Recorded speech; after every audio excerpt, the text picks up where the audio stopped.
Hujambo mpenzi mtazamaji popote ulipo, ikiwa sasa imetimia saa 5 kamili saa za Afrika ya Mashariki. Ni Jumatano ya tarehe 4 mwezi Februari mwaka 2026. Natumai kwamba siku yako inakuendea vyema. Kuna mengi ambayo tumekuandalia kwenye kipindi chetu cha yanayojiri. Mimi ni Agnes Gakunga. Katika kipindi cha kwanza tutakuwa na taarifa kutoka maeneo tofauti humu nchini, na itakapotimia mwendo wa saa 5:30 hii leo, ikiwa ni siku ya Jumatano, mjadala huwa ni kuhusu kufahamu afya yako. Na hivi leo mtazamaji, iwapo wewe ni mama mlezi ama mama anayebeba ujauzito, anayetarajia kujifungua, ama yule aliye na mtoto ambaye bado hajafikisha umri wa miaka 5 na pia na matarajio ya kuongeza bado watoto wengine, hii leo tunakulenga wewe mtazamaji, ikiwa wewe ni mama mlezi au pamoja na baba pamoja na jamii nzima. Mjadala ni kuhusu siku 1000 za kwanza za mtoto. Umuhimu wa siku hizi ni upi?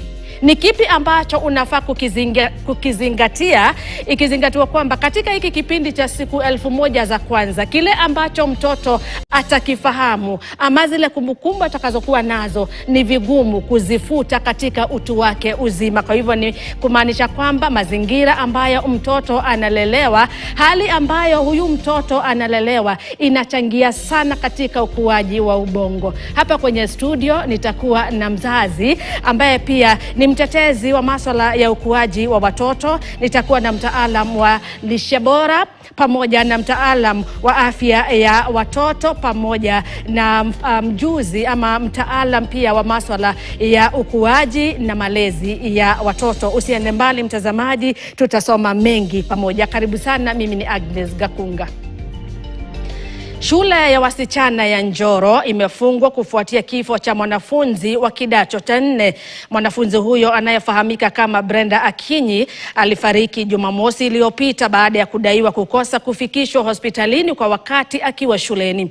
Upasuaji wa maiti ya Akinyi katika makafani ya chuo kikuu cha Egerton ilibaini kuwa mwanafunzi huyo alikuwa amefura kwenye ubongo na pia alikuwa na matatizo ya kupumua na kusababisha kifo chake. Inasemekana hali hiyo ingezuiliwa iwapo angepata matibabu kwa wakati. Hata hivyo, familia imetoa wito kwa wakazi kuwa watulivu kufuatia machafuko yaliyoshuhudiwa Jumatatu ili kutoa nafasi ya kuandaliwa kwa mazishi ya mwana wao.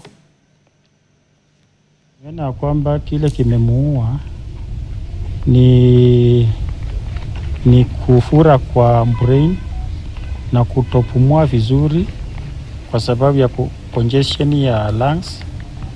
Na yote tukilinganisha pamoja, tunaona alikuwa na acute febrile illness ambayo tunaendelea na kufanya utafiti wake tuone ilikuwa what kind of acute febrile illness, lakini personally nikiulizwa nasema huenda ikawa ni cerebral malaria. Acute illness means it's a process that has developed within very few days.